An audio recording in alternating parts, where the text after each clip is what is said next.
I don't think I have do I have the agenda? All right, welcome everyone. I'd like to call to order this meeting of the Salem City Council work session for Monday, June 15th, 2026. Will the recorder please call the roll?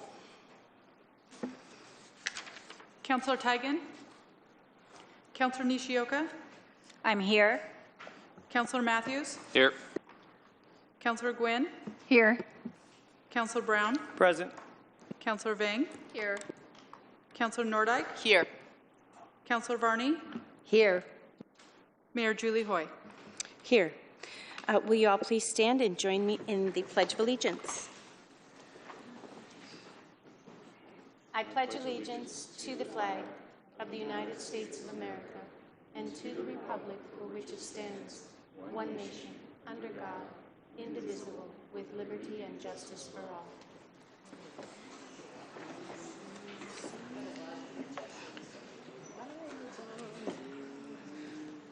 All right, Councillor Nishioka, do we have approval for the special meeting agenda tonight? Yes, I move for approval of the special meeting agenda. Second. We have a motion by Nishioka and a second by Gwynn. Councillor, to the motion. So we will be hearing, this is a work session, and we'll be hearing from Chief Gerboth. So I think we're ready to hear that. Awesome. And we'll call the roll for the approval of the special. Yeah, would the recorder please call the roll?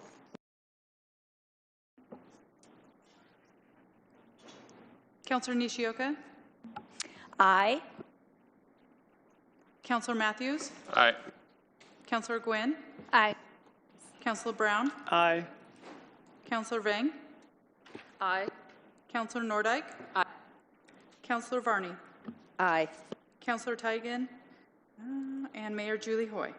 Aye. All right, do we have any additions or deletions tonight? We do. We have a presentation was added to the agenda. So I move that we approve the presentation addition. Second. We have a motion by Nishioka, a second by Gwynn. Anything to the motion, Councillor? Nothing to be added. Okay, will the recorder please call the roll? Councillor Matthews? Aye. Councillor Gwynn? Aye. Councillor Brown? Aye. Councillor Vang? Aye. Councillor Nordyke? Councillor Varney? Aye. Councillor Nishioka? Aye. Mayor Julie Hoy. Aye. All right, we're moving on to that work session. Chief, go right ahead. Well, good evening, Mayor, councilors. Thank you for having us tonight. The way that this work session developed was over having leadership meetings, city leadership meetings every week. We continue to talk about the initiatives that are happening in the fire department. It was suggested that we actually do a work session. It gives us the opportunity not only to discuss those initiatives, but to give feedback from the council directly and the direction of the organization. So for the past 18 months, we have certainly been evolving to meet the needs of our changing community, and we'll discuss those initiatives tonight.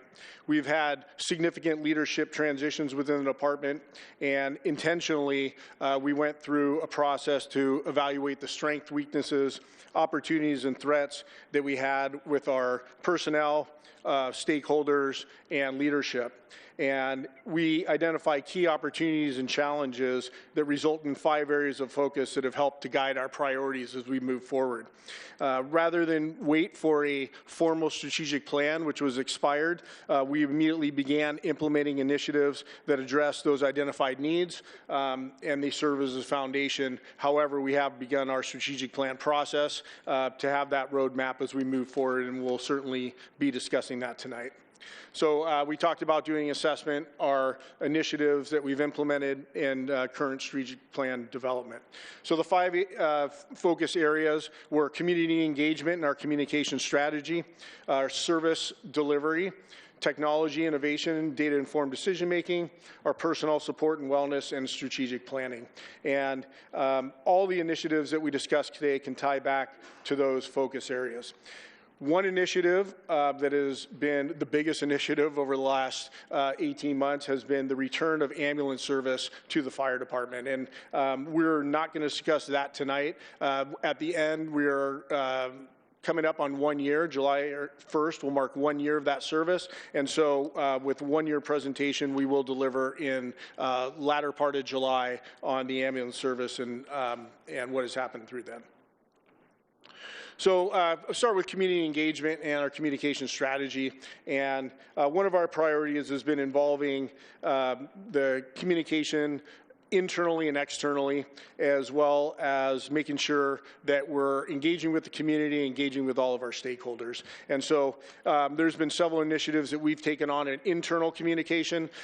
We have certainly improved that through written communication, as well as in-person visits to our workforce, as well as every 2 weeks we do a live meeting, a live Teams meeting where we talk about all the initiatives going on within the department, each division, and then give an open forum for our members to ask any questions. We also record that and then we distribute it to anybody else that is not on duty in that particular day. Our significant incident reports has been something that we have when we do have a significant incident, have developed and disseminated to council and the city leadership, give you greater visibility into the major incidents that we happen throughout this organization and to the emerging risks that we have in the community.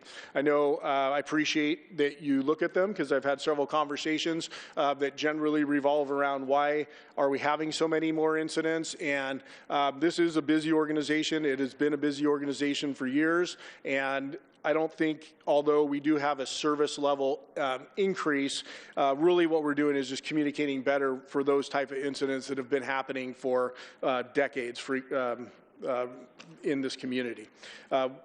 Also, our neighborhood association meetings, we've expanded and now attend all of our neighborhood association meetings, as well as several of the other community meetings that happen throughout the city. Our social media engagement has certainly increased. We know that just as society evolves, so does communication strategy, and we need to keep up with that. And so our social media has certainly increased. This year, we put out an annual report. It's one of our first comprehensive annual reports, been out in some time. And again, to be able to communicate to policymakers, stakeholders, our community, and really provide transparency in our organization to know the services that are provided to this community and the level of service that we provide in this community. As well, we've increased our public education programs from youth public education to community risk reduction, as well as to any community and stakeholder groups. Our public education certainly and our engagement extends well beyond communication. And so our in-person public education in 2024, we actually had 13 events, and in 2025, 123 events. And so almost a tenfold process on how we've connected with the community. Certainly, these interactions help us to build some relationships, promote fire and life safety throughout this community, and hopefully reduce further emergency incidents. Certainly, our service delivery remains our core mission. The areas we focus on is an update to our incident command system, operational excellence and response improvements, automatic aid implementation, and then the REACH program, which we will give an update on today, sending the right resources at the right time in the right place. And we know that modern emergency incidents, they are increasing in complexity. Overwhelmingly, we have multiple agencies and jurisdictions that are responding to multiple incidents together. We instituted a regional development of our command system, making sure that we have consistent operations and interoperability across the region, making sure our operations are effective and efficient, and ultimately mitigating risk, enhancing firefighter safety, and improving outcomes for the community during these complex incidents. We have continued to implement this new system, doing so regionally, and now asking, many around the state are asking about the system that we're implementing. One of our most significant operational improvements has been implementing a more refined medical dispatch triage system. Prior to the triage system we were dispatching a fire company in over 97% of our medical emergencies.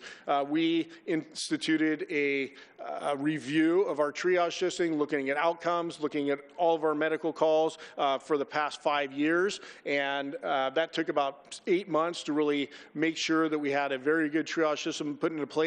Since July, a fire company is dispatched less than 70% of the time. That allows firefighters to remain available and for higher acuity calls, and it also ensures we're still delivering appropriate care to the community without compromising service quality. Automatic aid, this is another significant regional collaboration effort. The concept is simple, is that we send the closest resources without regard to jurisdiction, strengthening the relationships between our neighboring agencies and improves our ability to manage larger scale incidents and staying available. As we look at the data from the first 6 months, the intent is certainly being achieved, where we have a very balanced approach to automatic aid between our 3 agencies, and overall in a large scheme we're almost exactly balanced on aid that we give and aid that we receive. So it's functioning as intended. I will tell you that during the presentations, if you remember about a year ago, we were running out of resources routinely. So about every 3rd day or so, we would get in a position where we exhausted all of our resources within the city and would have to call for more mutual aid to come in. With our triage system changes and auto aid use and using those resources across the region, we've been able to reduce that considerably and make sure that we have more time to actually train and prepare and be available for those higher acuity emergencies. REACH. So this is also the 3-month REACH update, and getting on the legislative challenge has been a challenge to get on the legislative calendar. So this goes through April. However, we're now in our 5th month, and but I will go through the first 3. So we started in downtown, as you know, and to certainly test the program, work out any issues that we had within the program, and then our goal was to move within 3 months over to Northeast and then split time. And we were able to accelerate that in the end of the 2nd month.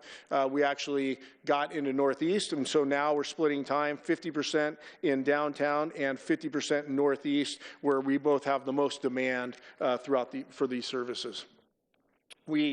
From the onset, we established clear performance measures to evaluate program effectiveness.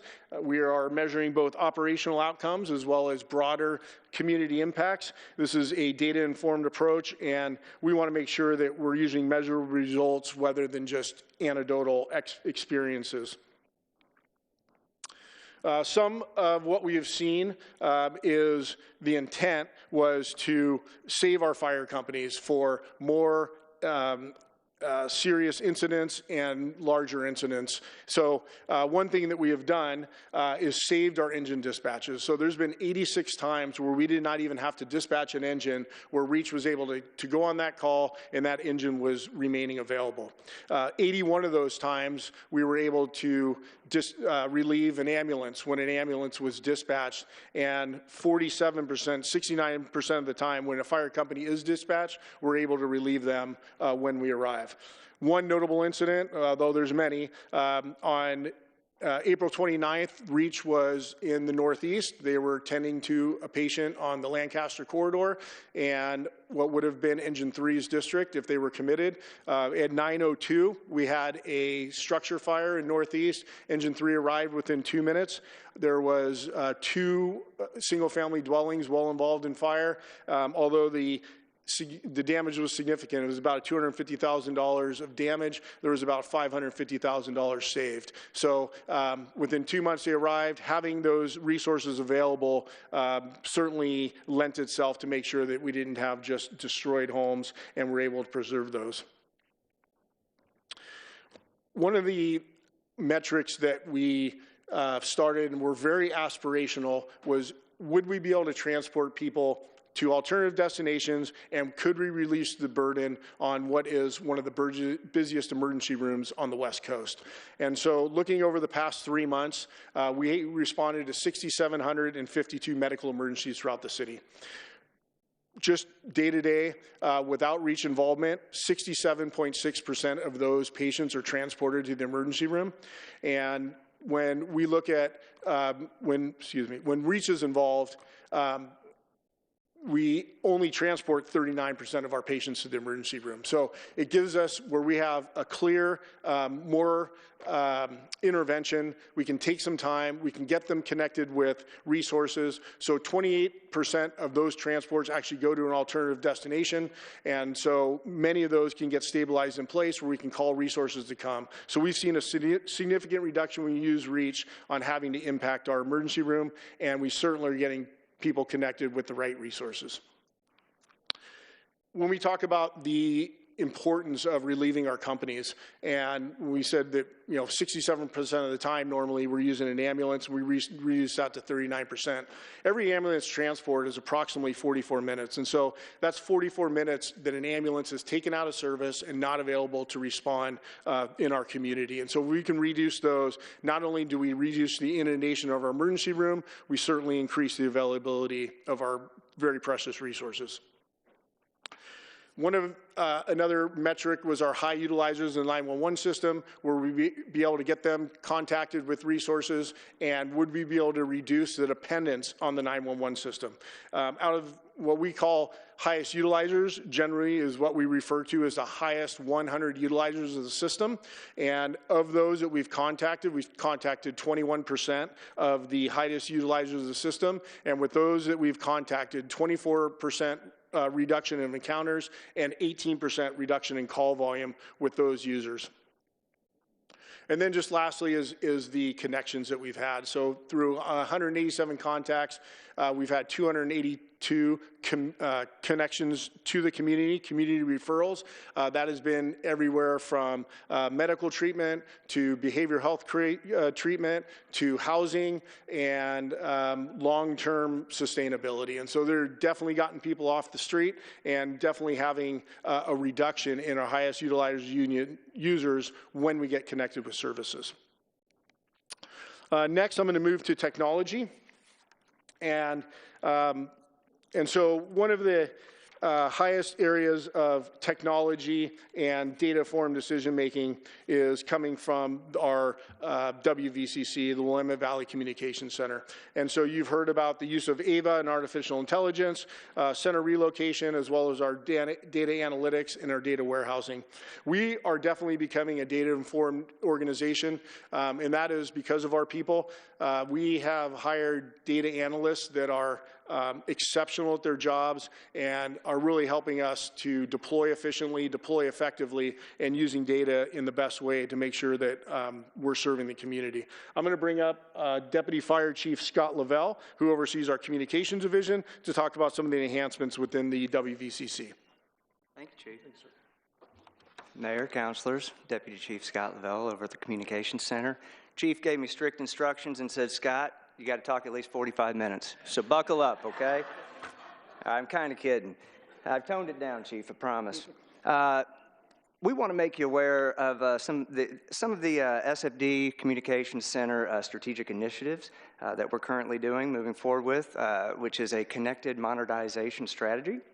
Our goal is to reduce avoidable workload with our employees, strengthen training and retention within our organization, improve the data governance, improve emergency triage and dispatch response, increase our facilities' resilience, and prepare for the next generation 911.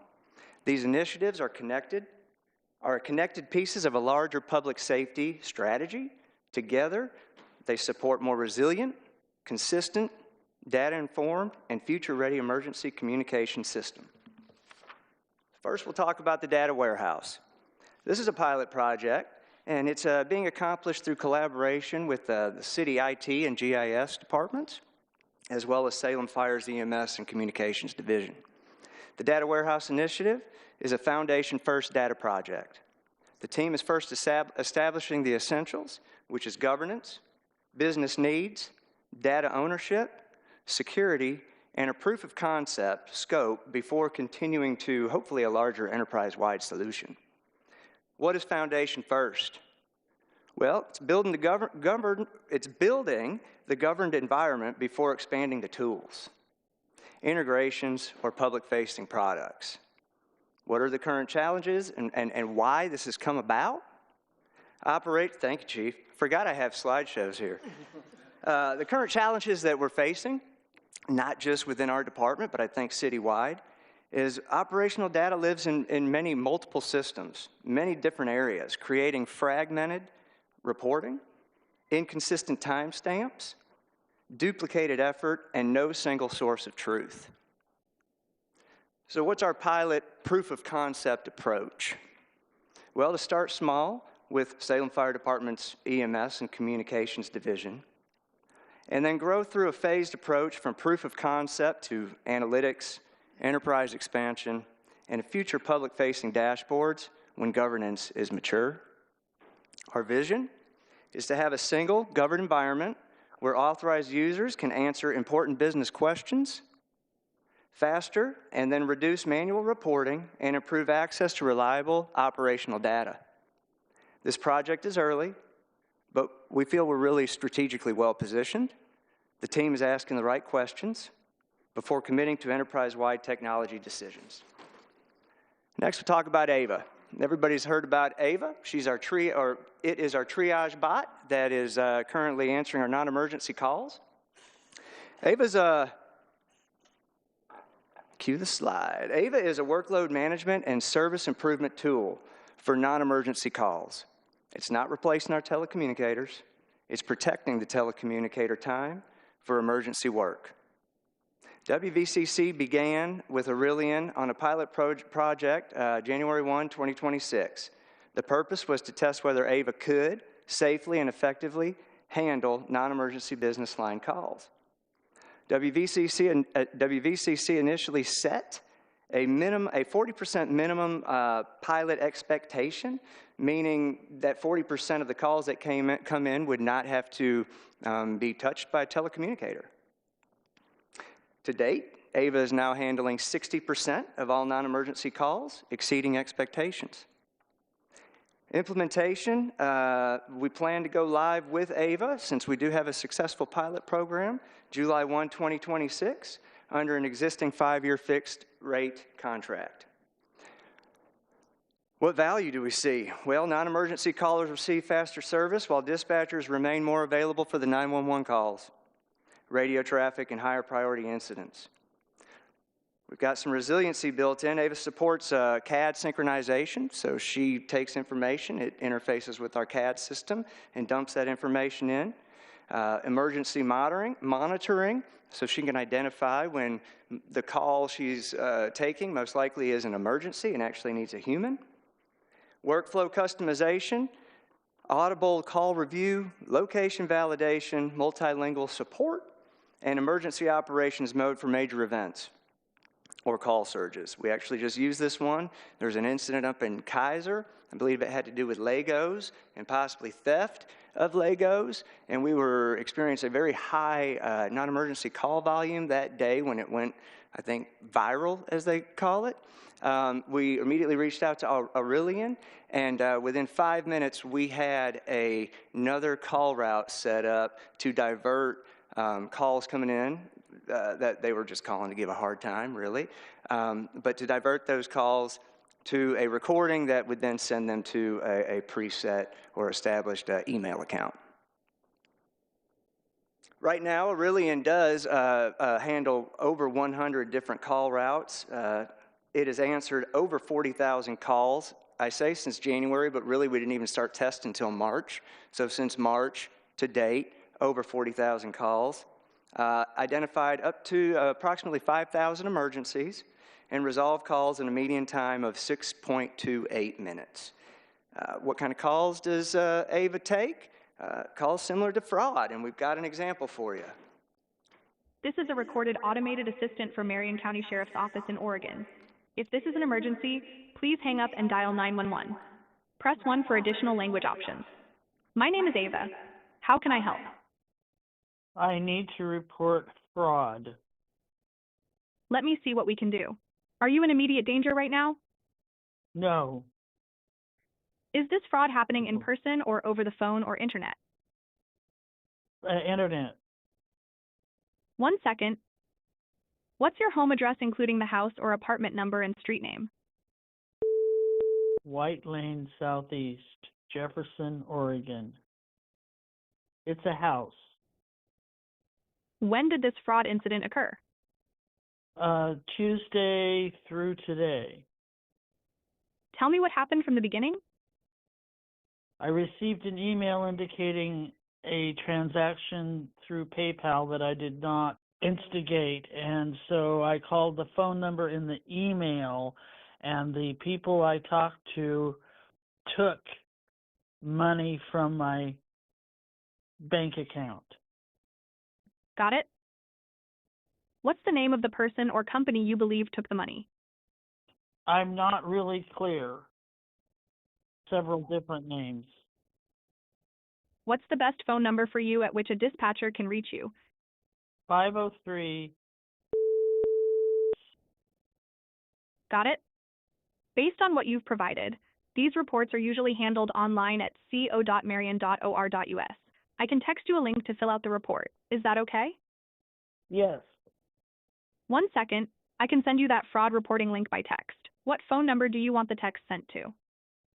503.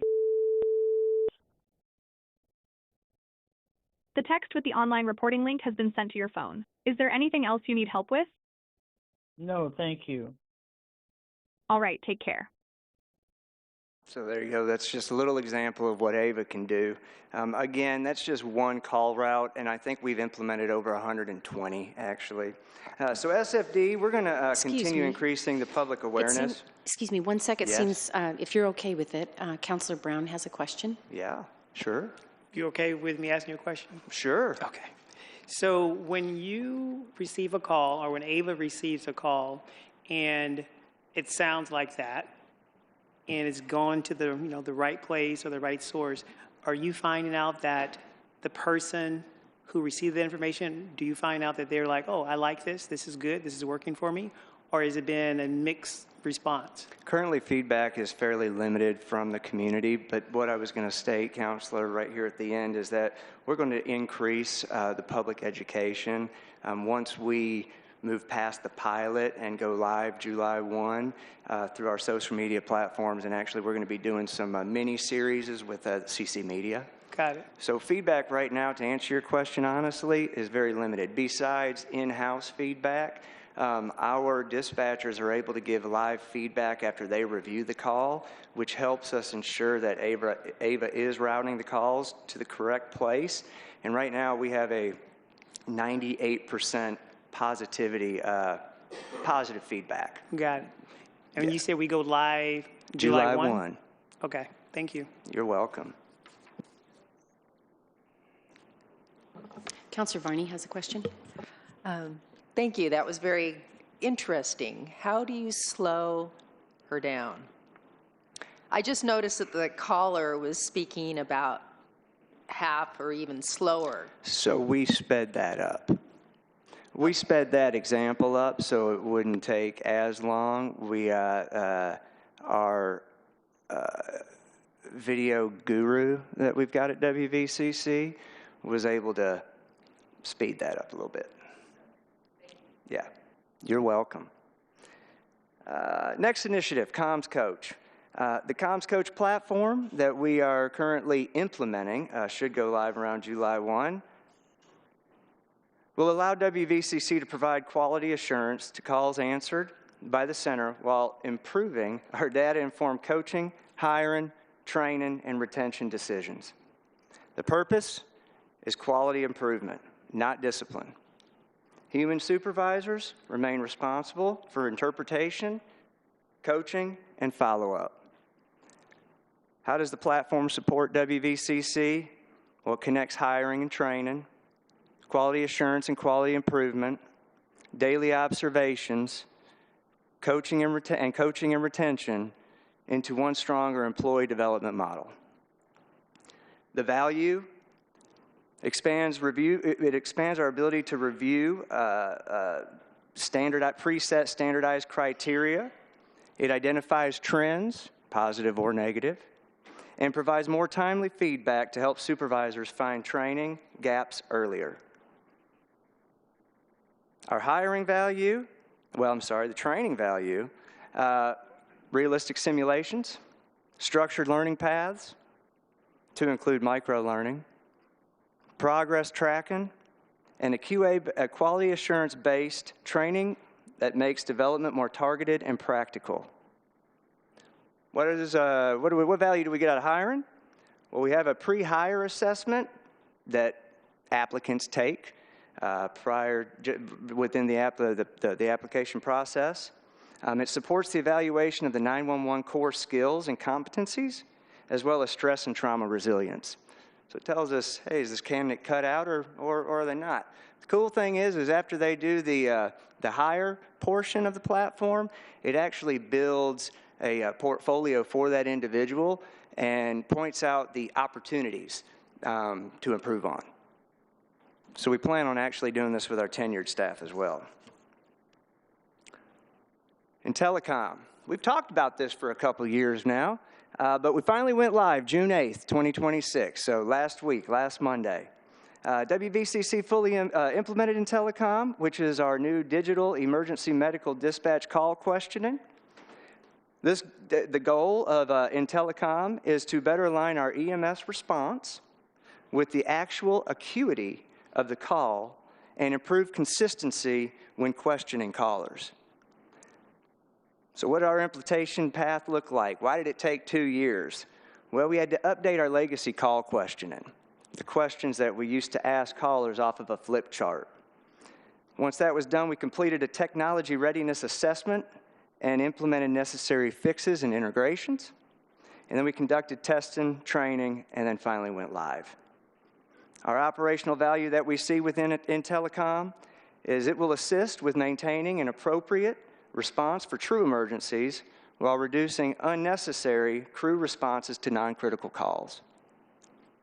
Telecommunicators are guided through approved questions approved via our medical director instead of relying on memory or habits or inconsistent phrasing. Bear with me, I got 2 more initiatives, y'all, 2 more pages, all right? And no, I'm butting up against time. EOC and PSAP relocation. WVCC's relocation project is a long-term public safety infrastructure investment. Co-locating the PSAP and Emergency Operations Center is not simply a facility move. It's a strategic resilience and coordination initiative. So what is the operational connection between WVCC and our Emergency Operations Center, the EOC as some call it? Well, the dispatch center manages immediate emergency communications, while the EOC coordinates the larger city response with jurisdictional leaders in one place. So our coordination, the benefits would be co-location supports shared situational awareness, faster EOC activation timelines, reduced duplication of efforts, and improves coordination with our continuity of operations. Our goal, safer community, secure facility, operational continuity, and a capacity to grow and or expand. Once this project becomes a reality, it will strengthen coordination between dispatch and our other public safety partners, public works, city leadership, elected officials, other states, so on and so on. Next generation, this is the last one. Next generation 911. Not many people have heard of this, but you will. Next generation 911 is the modernization of the 911 network. For the public, dialing 911 will not change. Behind the scenes, the system becomes more digital, resilient, map-based, and location aware. In collaboration with the Oregon Emergency Management, WVCC is positioned to be one of Oregon's first PSAPs, and potentially the first, to participate in the first phase of Oregon's next generation 911 implementation. What changes? Next Generation 911 replaces an older analog infrastructure with a more modern digitalized IP-based network. What will our future capability be? Well, the system's designed to better support voice, text, photos, videos, call overload management, disaster response, and location-based routing. And what value does this bring to the city of Salem and actually the state of Oregon? Well, Next Generation 911 improves resiliency, interoperability, emergency response coordination, accurate call routing, redundancy during disasters, and coordination between PSAPs and neighboring states.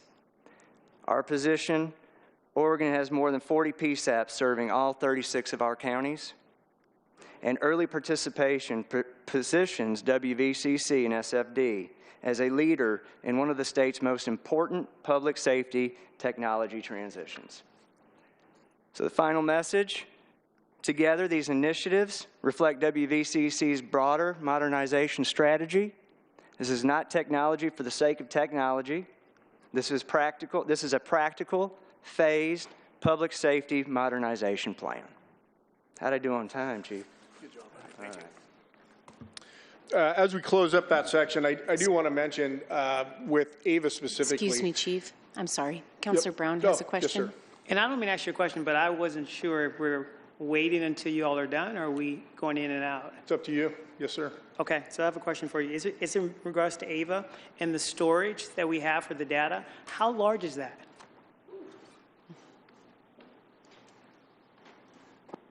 Deputy Chief Scott Lavelle. Right now is cloud-based within Aurelian, so I hate to say endless, but. And since it's cloud-based, what system do we have to protect us from the folks who want to do us harm? Right now, it's on the Amazon AWS cloud, which is specific for governmental entities, and so that's like the highest security you can get. I can get you more information on that. Okay, if you thank need you. to. And follow up that question, what do we do? Like, do we practice drills for the just in case? In regards to? Say if someone tapped into your system illegally, and let's say they placed a bug, I'm a data hacker, I'm on the dark web. If someone does that, what's the plan for us? Like, do we practice when incidents like that could possibly happen? So to answer your question honestly, no, we work with the city IT department though for situations that could arise like that. Okay. And if that were to happen, we would just go straight to manual dispatching. So here's a question, and this may be for the city manager. So when we do have, let's say, God forbid, a natural disaster, if we have a natural disaster, you and your team know what their response is. Chief Ditto knows what his team's response is. What is our response? Dan Atchison, City Attorney. I'm also overseeing the IT department, so that's a good question for me. Thank you. It's perfect. Jim Schmidt is our IT director and isn't here tonight, but we do have contingency plans for data breaches, including hacking incidents and whatnot. I will note as part of the livability bond that part of that includes purchasing infrastructure to help our cybersecurity response. Thank you. Councilor Nishioka. Thank you. So, Scott, you may need to come back up. I really appreciate all the work that you've done. I think Ava is going to be helping you a lot. I do know that I think it was last month at the SIMCA meeting, there were people that had made a call. I believe there were some fire staff as well as police staff there. And they were sharing their frustration and some of the questions. And so I'm going to ask you, because I didn't hear it in the recording. The people that had been making calls, and they thought that there was a fire or that there was open flames in Cascade Gateway Park. And so questions were, I think, being asked. How big are the flames? Can you see them? Those sort of things. But what the people were complaining about is that they had to go through a series of, what is your name? What is your birth date? And and they felt that some of those questions were not relative to the response that they needed. You know, they didn't feel that they were getting help in the immediate situation. So I'm wondering, I didn't hear it on the recording, has that changed, or is there certain calls that require that information so that you can identify your caller and make sure that they are somebody that calls again and again, or why is that happening? Yeah, Councilor Nishioka, great question. Though I can't speak to that specific call, I'm not aware of that. I can say that I believe that has been that situation, or that's been rectified.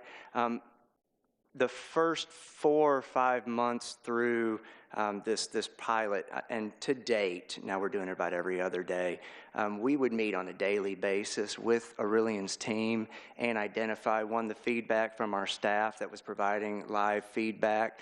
And we were able to audibly listen to the calls, and/or they're also transcribed, so we could read and see where the disconnect was between the triage bot and our community members. And so hopefully that issue has been resolved.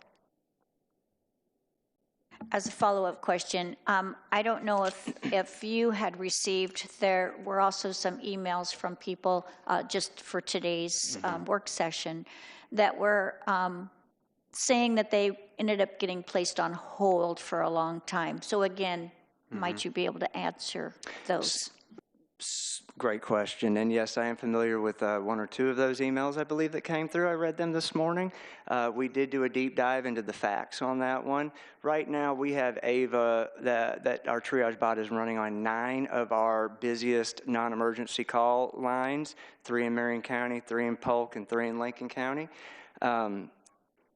We have found that there are some phone trees for the specific agencies that we provide a dispatch service for, where they've implemented Ava into the phone tree, and just from a technicality, they've been stuck in loops.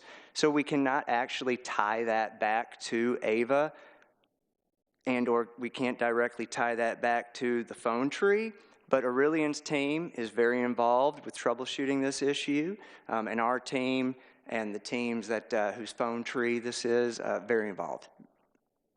Well, thank you for checking into that, and to the people that made those calls, we appreciate you providing us the information so it could be researched. Thank you. No problem. Councilor Brown. Thanks, Madam Mayor. I love good work session, just so you know. Love them. So back to Ava, and I want to follow President Nishioka's question. In regards to those 9 lines, right? 9 lines. 9 lines. So 9 lines, and in the preface of this question is folks who may not speak English. So 9 lines, and let's say they call the number, and let's say, and because I saw here that the language Russian was used 8 times. Suppose it's not Spanish nor Russian. What happens then to Ava? Like, where does it go then? Like, how do you? That's going to trigger sending that to a human, and then our human is going to be able to engage with that caller and bring on the city who contracts with the language service. Got it. Thank you. Yeah, you're welcome.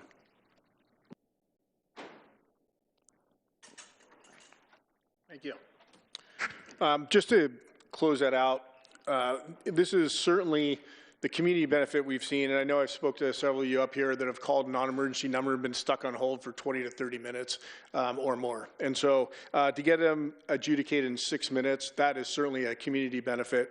But the reduction in workload, 60% of those calls, that's a 60% reduction in the calls that our dispatchers are having to process. And we see it across the country. We're not unique, as we see calls are increasing, the stress increases, the retention rate for dispatchers is 1 to 2 years nationally.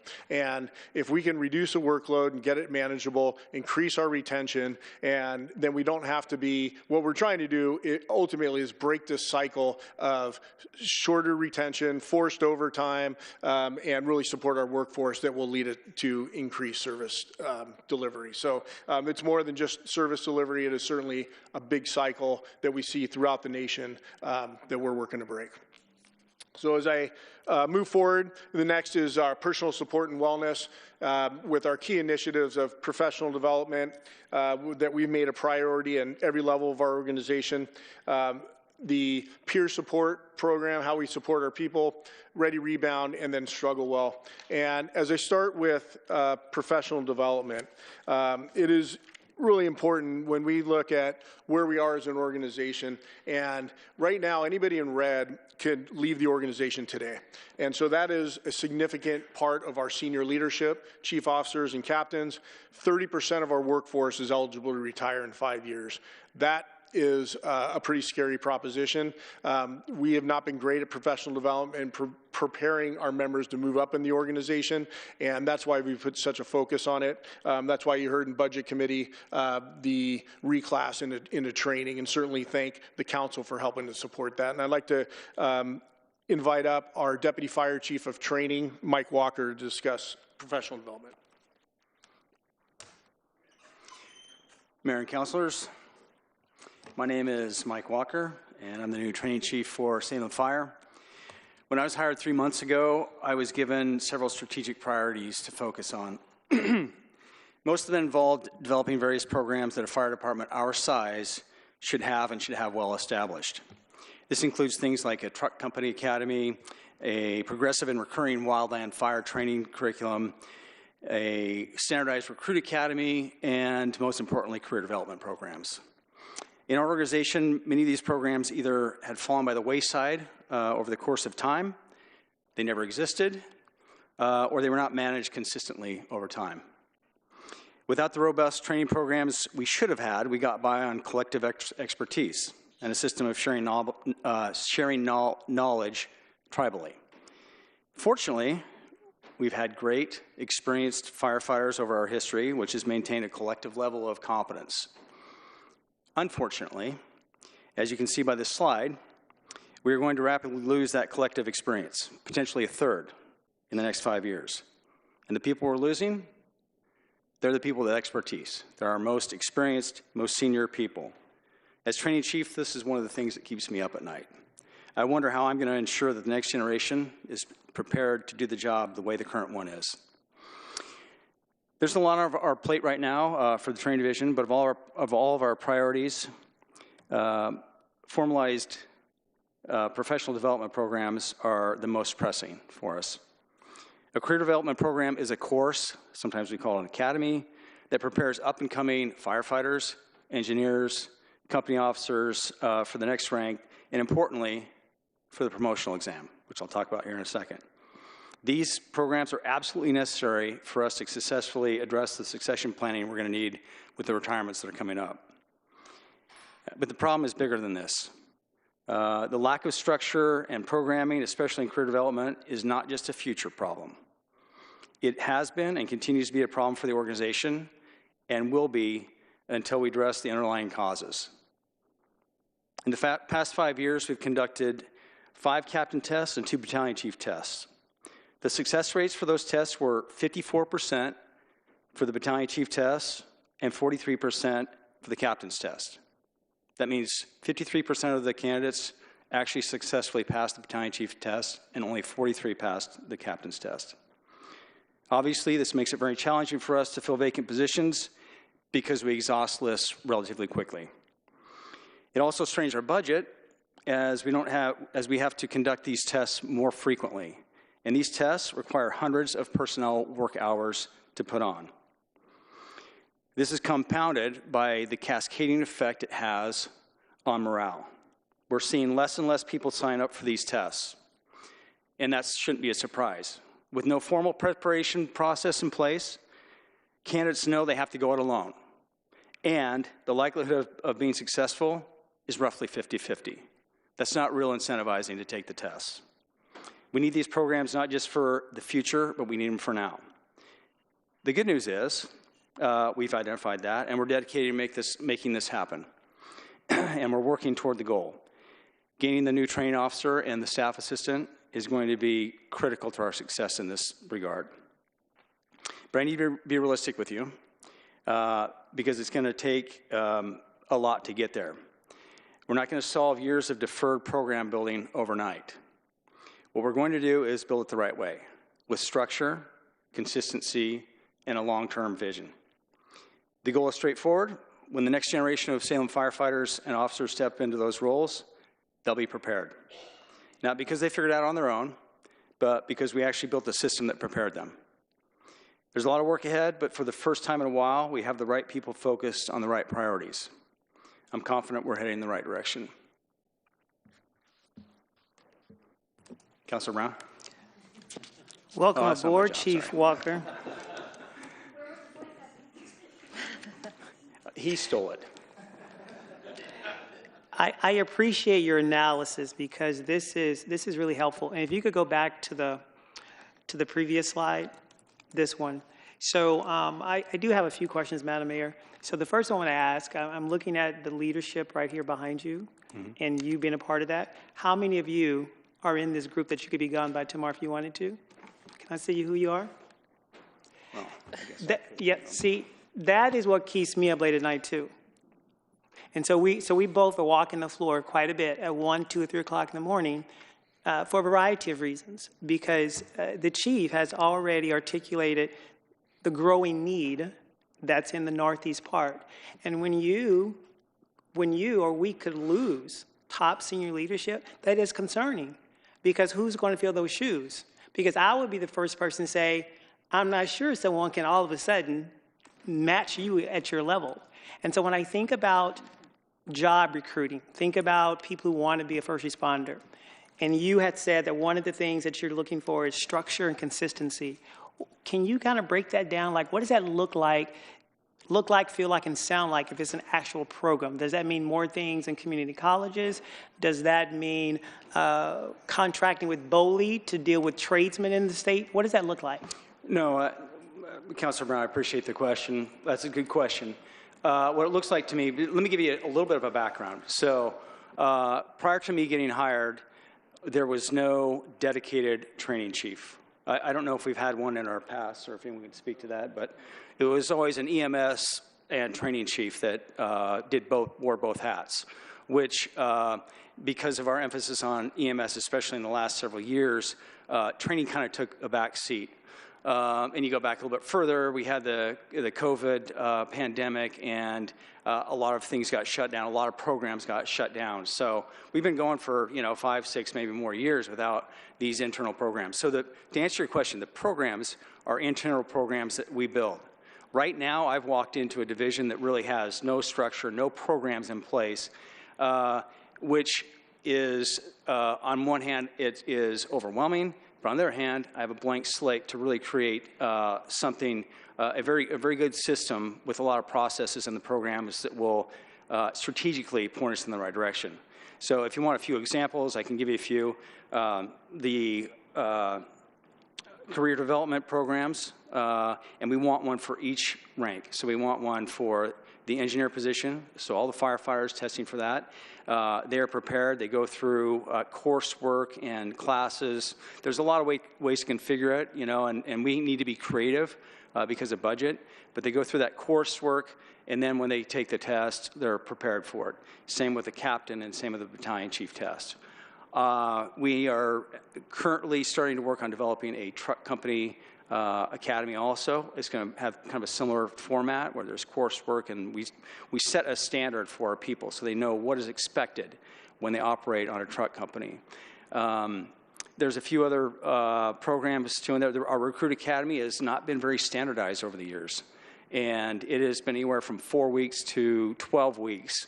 There wasn't a lot of structure or processes or policies on how do we actually run this and what is the overarching goal and how do we get there. I would also say our promotional exams should be treated as a program. They've been treated as a project in the past, which means you turn it over to a different person each time, and what you get is differing results from one test to the next. That's probably part of the problem on why we're having the poor success rate. I want to say to you, Chief Clark, I want to applaud you for coming into this space knowing the uphill battle that we have and knowing what Chief Gerboth inherited almost, 18 months ago. So thank you. Thank you for being willing to step into a place knowing that it's not easy to answer. Because when I look at that tells me that you know exactly what the problem is, and so does your team. and you are encouraged to move forward toward the problem rather than go in the opposite direction. So thank you for that. And when it comes to how you hire folks, I think you said over 60% of the folks, they were able to be a battalion chief, 60%? 54. 54?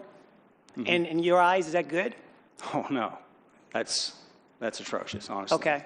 And so from your perspective, where would you like to see that percentage be? When, ideally, if we're doing it right, if we are preparing people ahead of time, they should walk in with there should be no mystery on what they're going to be tested on. It's really going to be about, did they prepare and can they perform and show that they have what it takes. But that's been part of the problem is there hasn't been transparency in what is expected in the role. Having these career development programs in place really defines the role for them. Having a standardized promotional process that we treat as a program and it's standard from one test to another also helps. It gives transparency and makes sure things are consistent from one test to another. Thank you. Again, I just applaud your effort in that, and I know I'll probably come back with more questions later on. Thanks, Madam Mayor. Well, Councilor Brown, if I could just say, sure. I wouldn't be anywhere else, and I appreciate being given the opportunity to be here, because it's not very often where you get to come in and you get a blank slate and you get to work with a leadership team that is it's positive and it's forward-looking, and we really are going to create something special here. And and I would echo that. When I think about the city manager, Nambury, she's not here at the moment, but her backup is here. She has backup in the back also. When we just think about where this leadership team has taken us, including the leadership of Madam Mayor, in the past year and a half, it's been pretty spectacular. And so to see where we're going, that's also encouraging because that lets us, the community, know that we're not just sitting back here twiddling our thumbs, right? We recognize the problem and we're trying our best to not only rise to that level, to have some answers to it, but we're in it for the long haul. So thank you. Thank you. Councilor Varney, did you have something? Thank you. Yeah, I realize how crucial training is, definitely. I guess one of the things I was wondering about, you mentioned building these trainings internally.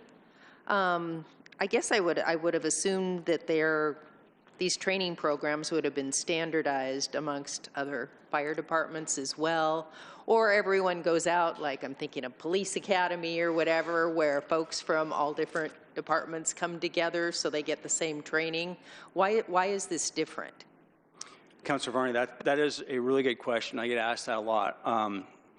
And there's a debate. In my career, there's been a debate over paper credentials and the credentials you can go out and get. And I've always felt there's some skepticism in them.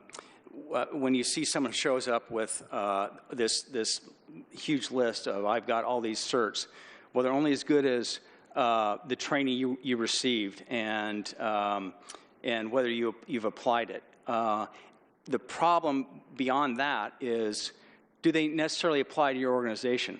So when we do a company officer test, we will train and test our people to the NFPA 1021 standard, which lists all the job performance requirements for that job.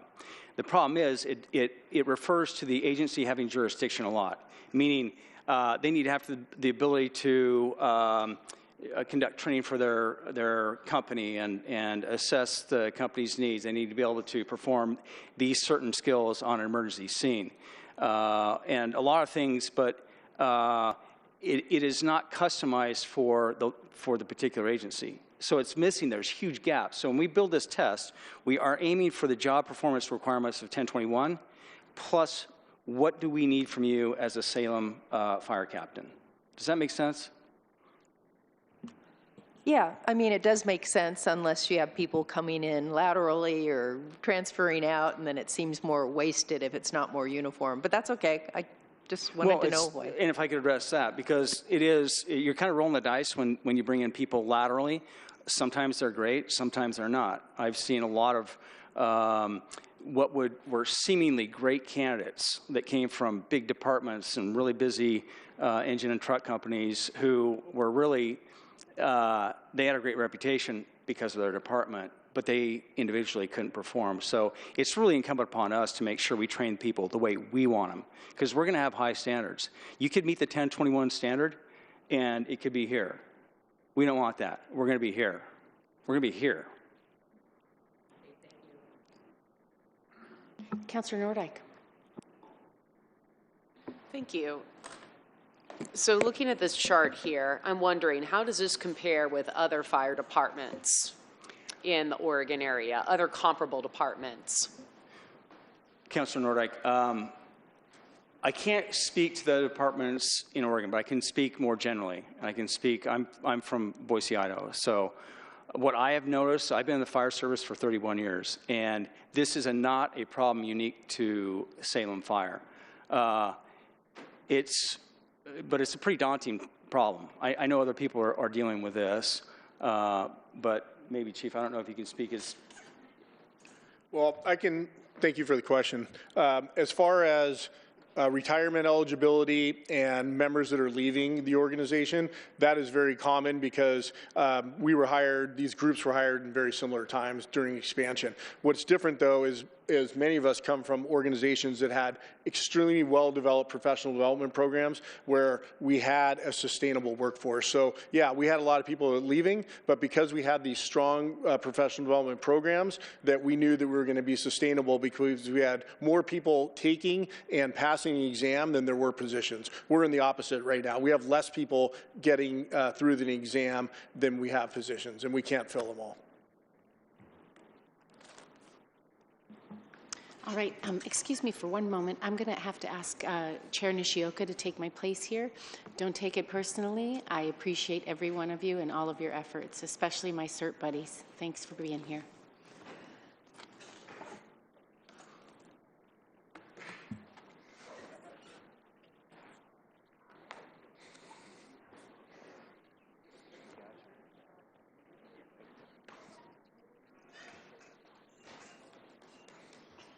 Chief, I have a question, and while Councilman Nishioka is getting settled. So here in the training component, and you shared in length since you've been here, your vision, right, for the department and for the city and bringing more people on. Are you finding that more challenging today when it comes time to recruiting? Recruiting in general? Yeah, like a year and a half in, like where do you see it? I think our recruiting is a challenge, certainly. We do have a high barrier to entry here. You have to be a paramedic to become a firefighter. However, I think and we're going to talk about it at length in July, but one of the benefits of having an ambulance service now is that we have a natural recruiting process where we have emergency medical technicians that come in a lower level, and they come into the organization. They can go to paramedic school, become paramedics, and if they like, become firefighter paramedics.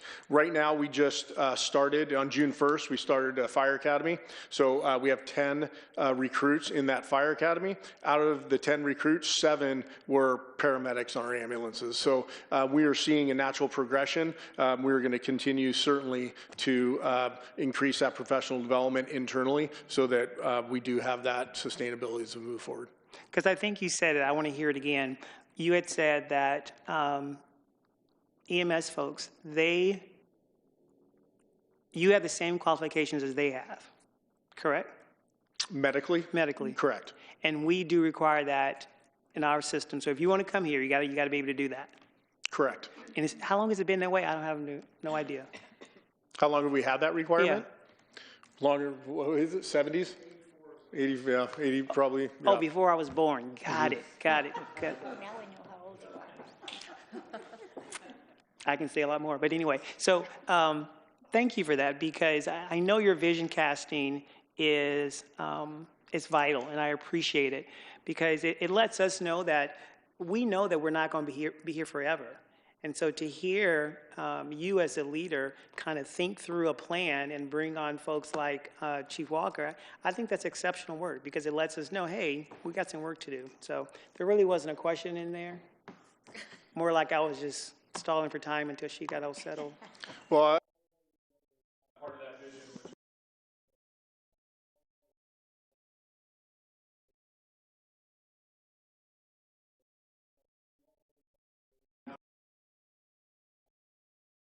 Turn your mic on. I'm sorry about that.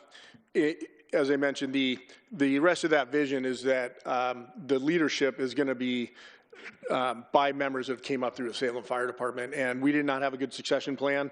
We did bring exceptional staff. I feel very fortunate for the staff we have that came from other organizations, but they know their focus is to prepare the men and women that came up in the Salem Fire Department to lead this organization in the future.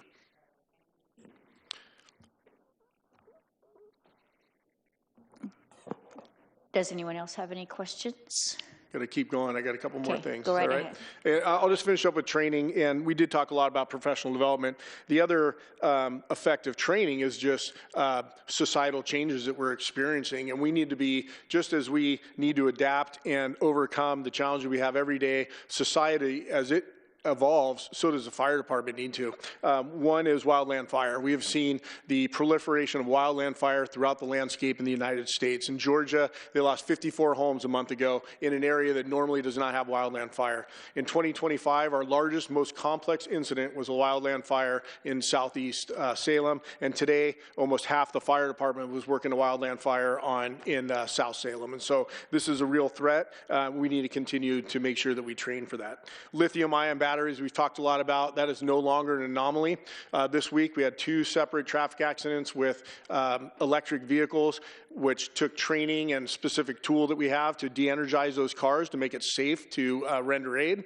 And then we had a burn victim this week who had a vape pen with a lithium-ion battery that blew up in their shirt pocket and actually got burned and had to go to the hospital. So these are definitely emerging, and the way we do medical aids and emerging medical technology.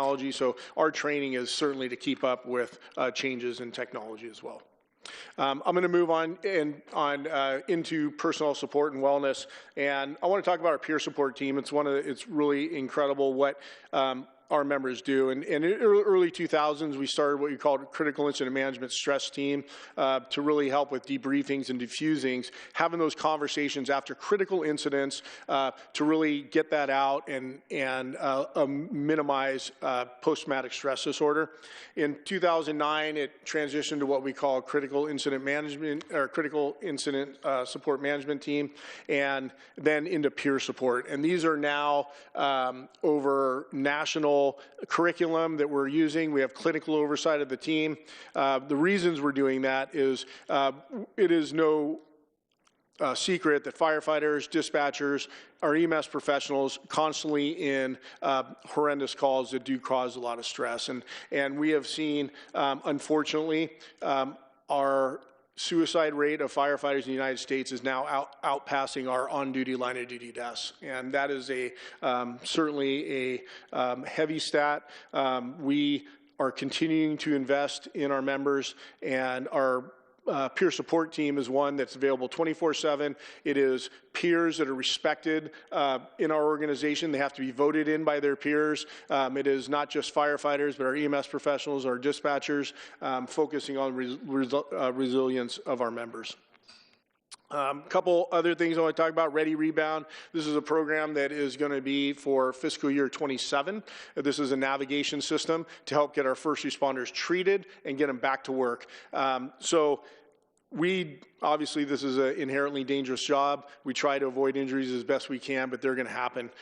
What this program does is get treatment early and gets our members back to work. Not only is it best for the employee, but it reduces the financial burdens that we have. I'll give you one example. The program goal is to get physical therapy within 2 days, image within 2 days, and if surgery is needed, 14 days. And we have one individual that's on injury right now that was injured in January, got their first image late March, and has surgery scheduled for July 20th. Just the cost in that backfill for that injured individual would have paid for this program for 1 year already. And so not only is it for firefighters, EMS professionals, our dispatchers, it also covers their families for no additional cost and all of our administrative staff. So this is going to be, I think, a huge benefit to all of our members as we move forward, and we'll be evaluating that and bringing that back. And then last is Struggle Well. This is another program. It's a nonprofit that was started in Colorado for members of the military that were returning from theater and experiencing PTSD, and has now been spread to the first responder community. It has been started in Oregon. We have been delivering it with excellent results. Some of our members have been through it. We're going to do a pilot program with both fire and police department, with our firefighters, police officers, command staffs from both agencies, union leadership, and then each EMS professionals as well, helping with post-traumatic growth, helping to really help our members, but at the same time, one PTSD claim can be significant, and it does reduce not only PTSD in our members, but hopefully also reduces those claims that do have a financial burden. And then last, I want to talk about just our strategic planning. I mentioned we don't have a strategic plan. We have areas of focus, but it is under development right now. We are working on our comprehensive update to our mission, vision, values, our goals, objectives, tactics, measures of success as we move forward. And right now we've done a kickoff with a draft mission and vision. We're doing our values. We're doing workforce engagement to ensure every member of our workforce has a voice in the direction of the organization. We'll be reaching out for stakeholder engagement to the community through neighborhood associations, our business groups, our community groups, as well as to our elected officials and city leadership. In September, starting to frame those up, a draft in October with a final plan in November. Our 4 areas of focus remain people. We know that we need to take care of the people that take care of our community if we want to have a sustainable organization, our service delivery for our community, professionalism, which to me is it's actually my favorite word in the fire service. I think it's encompassing, it's professional on how we respond, how we treat our community, how we treat each other, and then innovation. And we know that as society moves quick, we need to certainly keep up and know that we have constraints, and I think there is no better way to innovate than through constraint. To close, over the last 18 months, we have focused on building an organization that is more responsive, more transparent, more innovative, and better prepared for the future. And these initiatives presented today represent meaningful progress, but importantly, they represent a commitment to continuous improvement and to serving the residents of Salem at the highest level. And certainly, I want to appreciate the council's partnership and support as we move forward. I know that that was a lot. That wasn't even all-encompassing. There's still a lot of initiatives we're doing, but our time is certainly constrained. And I just want to say thank you, and I want to welcome any questions, feedback, or discussion you may have.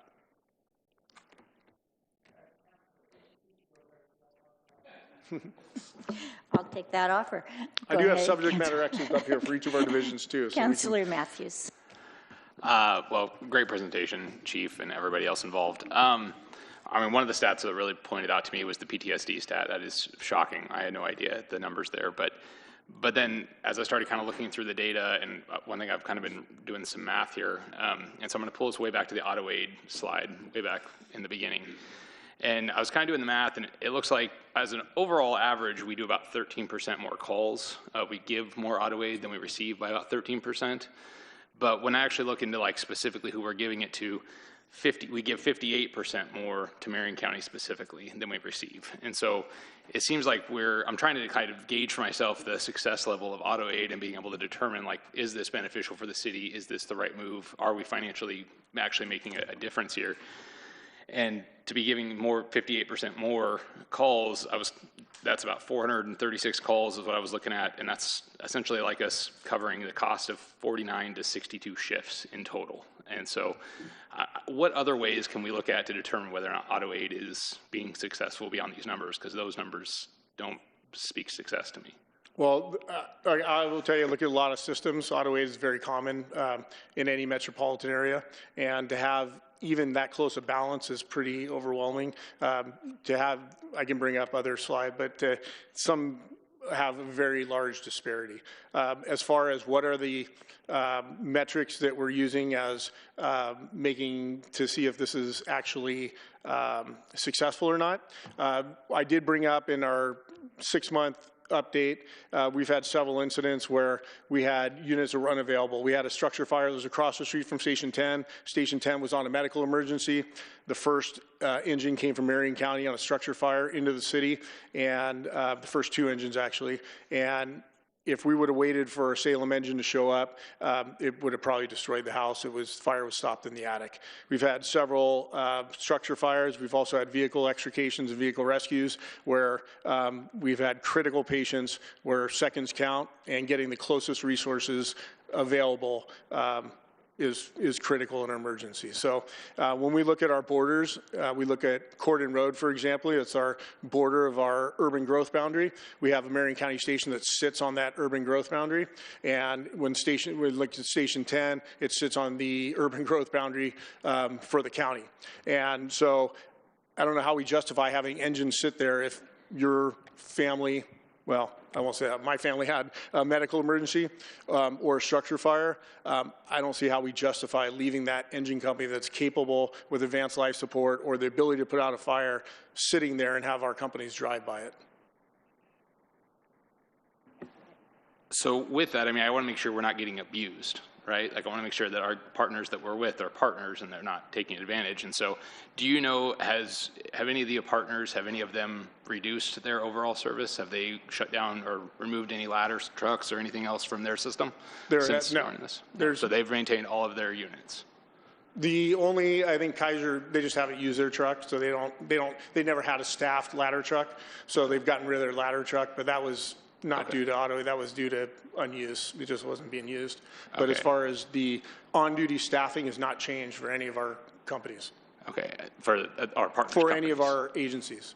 Okay, and then same thing, I assume that goes like, just talking about the county, they haven't pooled in any of their resources farther into the county to, I mean, which the offset would mean that they're going to respond less to our calls. Because again, for us to be responding to 436 more calls in a year or in half a year, then they're responding to us, a 58% difference is a pretty big difference in my mind. And so I just want to make sure that we're all navigating from the exact same water. So they haven't taken any of their units further into the county to ensure that they aren't responding to ours, like over by Chemeketa or any of those areas? There's been no changes that I'm aware of. Okay. The only one change we've had is Station 8 on Chemeketa campus, and we have moved units in and out due to remodeling, and I think they're back in there now. Okay. Yeah, that's my only piece that I was worried about, especially as we look into the PTSD stats and knowing that our staff are overworked, our taxpayers pay more. We have the highest trained staff out of all the agencies, in my opinion. I think we have the best trained and the best staff. We also, our citizens pay the highest tax dollar for that. And so I want to make sure that they're getting their most reasonable cost for what we're signing up for too. So that's my only hesitation on Auto 8 is mathematically I'm not seeing the huge benefit, but I hear you from a customer service standpoint that's really the benefit is the customer service standpoint. Certainly. It's been, I think, proven through a number of incidents and regularly that getting resources closer, emergency resources closer, is better outcomes. Sure. Thank you. Thank you. So Chief, I want to go back to something you said earlier. It's in regards to the peer support and wellness. So when I look at these stats, the 28.3% of folks, firefighters, reported suicide ideation. That's a huge number. It's a huge number. I'd actually like to bring, firefighter, soon to be Captain Stefan. He actually leads our peer support team, and so he can talk more in depth about that with detail, if you don't mind. We like all the experts. We believe in sharing the questions. And tell me your last name again, sir. My name's Daniel Stefan. I've been here for about 12 and a half years. I'm a firefighter paramedic assigned to Station 2, Engine 2, Truck 2 on the north end. Got it. So when you think about this number, this 28.3%, which is, that's huge. And am I understanding that this is nationwide? It's a national? Yeah, so this statistic is from the National Fallen Firefighters Association. So it's a nationally based statistic. And in your research, do you find this number increasing every year? It tends to vary. I think the trouble with some of these statistics is individuals report having suicidal ideations, and then other individuals do not report having suicidal ideations. So we can see numbers on the suicidal ideation side, on the depression, on the PTSD, on the anxiety side fluctuate, but we do see a trend upwards, especially with those line of duty death, and the suicide rate tends to have been increasing within the last decade. Got it. Well, one of the things I want to ask you, I want to bring the conversation a little bit closer to home. In the past several years, I've had quite a few personal conversations with a lot of firefighters. We've talked about suicide. We've talked about the divorce rate, because that's pretty high. I recall one day I was on a ride along, and the firefighters who was with me, at least at that time, I think like 4 or 5 of them, and out of 4 or 5, 3 had already gone through a divorce. And so when the chief mentioned about how these particular programs can help families, can you walk us through, like, what does that look like if my spouse is the first responder? What do these programs look like for me or my kids? Yeah, absolutely. Great question. I think for the peer support program is a combination of individuals who are trained in what's ICISF, which is a stress management curriculum that our clinician puts us through as soon as we get onboarded to the team.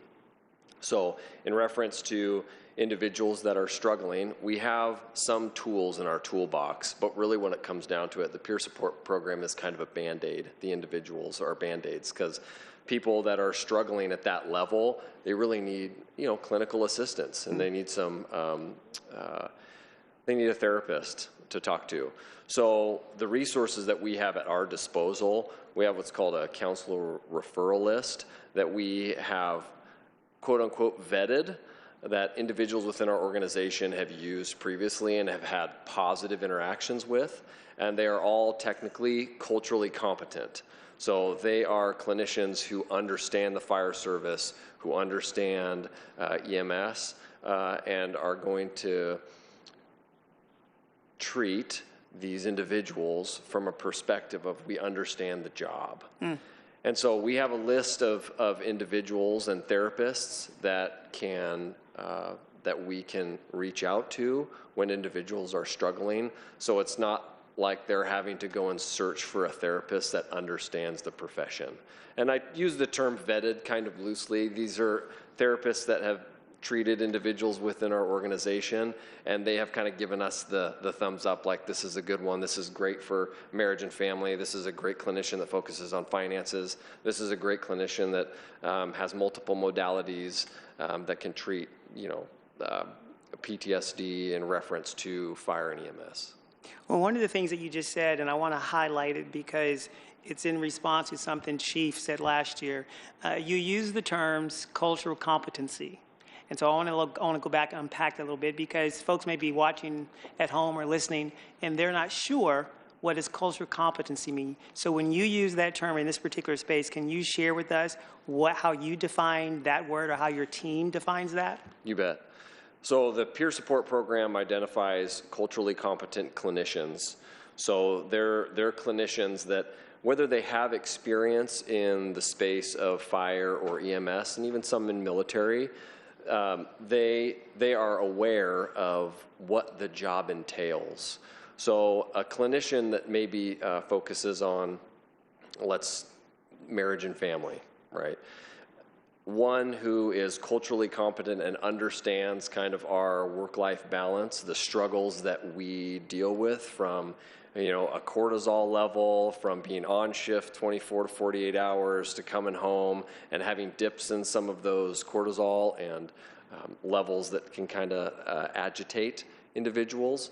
So they understand that. So you can have clinicians, and we've had clinicians in the past that have treated some of our members, and they'll kind of pour out their situation to them, and the response will be, well, you just need to get a new job. That's not what we're looking for. We're looking for individuals to build resilience, to have post-traumatic growth, and continue within this career in a long-term phase. So we need clinicians who are culturally competent, who understand the odd dynamics of our organization and our career field. And so they can initiate different modalities and different treatments to get us back to work and to build that resiliency foundation. Well, one of the final things I do want to say, Chief is not going to, he's not going to toot his own horn, so I'm going to say this on his behalf. So last year, Chief put together a team of folks to basically teach his entire team about culture competency. And I had the privilege of attending several of those sessions. And not only was it about having clinicians that understood the culture, but there was a component in there that involved gender and race. Am I correct on that, Chief? And so to be in his first year, to tackle something that is so, for some people, very divisive, in his first year to tackle that, I commend you. Because a lot of people would not dare go in that direction, especially when we have a culture that has defined women or DEI as negative and nasty. So the very fact that you're willing to bring your team and teach them on that, that's huge. And being here tonight in this space, I'm not speaking on behalf of the council, but I want to say that I want to commend you because there are not a lot of organizations that's going to tackle cultural competency because they are afraid of the backlash. But to be a first responder, to be willing to put yourself into harm's way, that is the backlash. You've already gone above and beyond. So thank you. Thank you for your team for that. But I want to make sure that we knew, everyone else knows what took place last year. And by and large, feel free to share. But I know you're not going to say this about yourself, but I do want to say that it was phenomenal to be in those sessions, to hear what your servicemen are learning, and also to learn that the facilitators, they were a part of the culture. They were firefighters. And so thank you for that, and I appreciate you expounding on cultural competency. Thanks, sir. I do have a question. The statistics that you gave us were national. Has there been any local research on members right here of Salem Fire who are experiencing suicidal thoughts? And do we match this percentage? And are they getting assistance? Good question, Councilor Nishioka. To answer your question specifically for our organization, that's a hard statistic to gain just because there's a lot of HIPAA compliance that we are regulated by, especially as a peer team. So confidentiality is huge. We need the organization to trust our peer team. And so gaining some data from that, we're very careful in how we gain that. We do have a data tracker that we do use in contacts, but the information that we obtain is fairly limited. So in reference to those specific statistics for our local organization, our fire department, it's really hard to say exactly. But I would suspect that we have individuals who are struggling. I know that we have individuals who are struggling, and mark my words, they are getting the assistance that they need from the peer support program. Thank you, and I recognize the confidentiality. I was just trying to get a feeling if you felt it was the same. Does anyone else have any comments or questions? Thank you. I'll go back to Chief Gerboth and simply say that I, again, had the privilege of, I think it was about 10 days ago, where you swore in some new recruits and talking about diversity. There were two women, two young women, and I think they were the EMS or the paramedics. I can't remember because you were initiating a few different swearing in. And I was just so appreciative of the joy that they had and the excitement for the work that they know that they're going to be participating in, and it was really delightful to see. So I just again want to say thank you for that invitation. Appreciate you attending.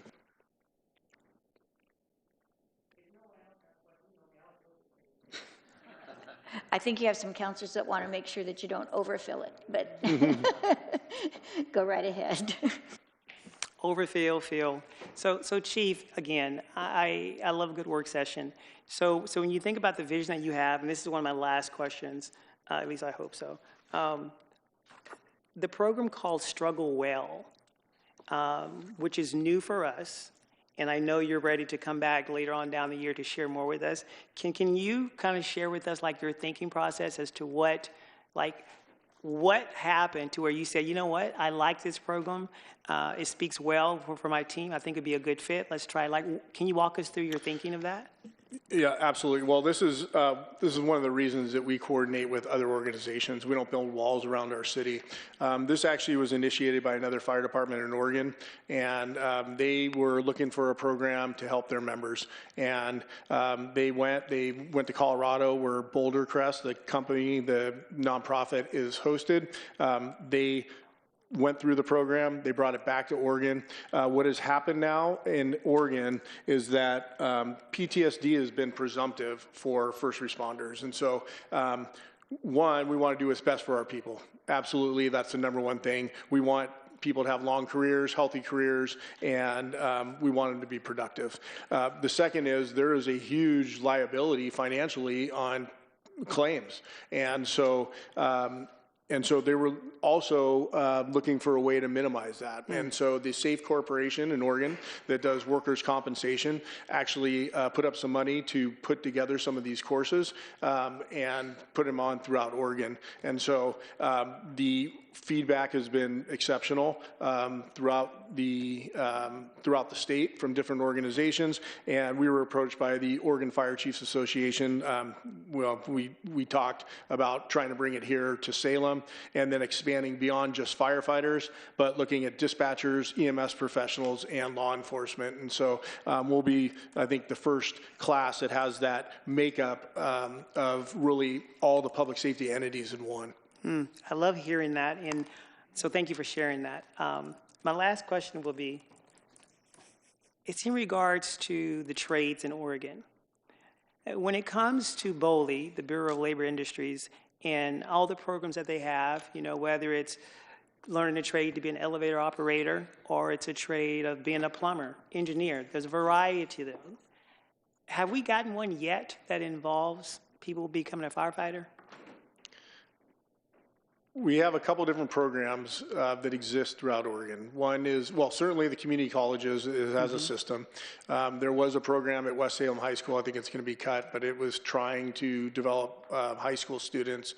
There is an apprenticeship program through Oregon State Fire Marshal that we're looking at, but it is more for EMT level. We do have a high barrier of entry for paramedic. That does create it just creates a barrier. And so we won't get as many applicants because they do need to be paramedics. I do think that we are seeing that growth, though, especially having an ambulance system where we bring our people in. They're with the organization. They want to stay with the organization, and they're moving up. So far, we've had, when we started the ambulance program, we have 2 EMTs that have become paramedics. 2 of our EMTs become paramedics, and we have 4 EMTs that are in paramedic school right now, about to start their, what we call an internship, which is the final step in that, and with their goals are to become firefighter paramedics with the city of Salem. Thank you for sharing that. That's good information to know, because I'm always looking at places like, how do we, feed the pipeline? How do we have young minds or people that may not be young at all, but they want to become a firefighter or EMS? So at the state level, I do know there's more that we could be doing, and we're not there yet. So just thank you for being in that space. And I'm going to yield the floor. Thank you. Does anyone else have anything? All right. Thank you so very much. Thank you all for being here and your presentations, your work, and all of your team for everything that you do. If I may, I'll finish. I will say thank you. I want to thank the members of our organization, the firefighters, the dispatchers, EMS professionals, our administrative staff. In the last 18 months, there's been a significant amount of change, and they have been adapting to it, some begrudgingly, but we're doing it well. And it is definitely becoming a more resilient organization, and a lot because of your support. Thank you very much. Great. Well, thank you. With that, we are adjourned.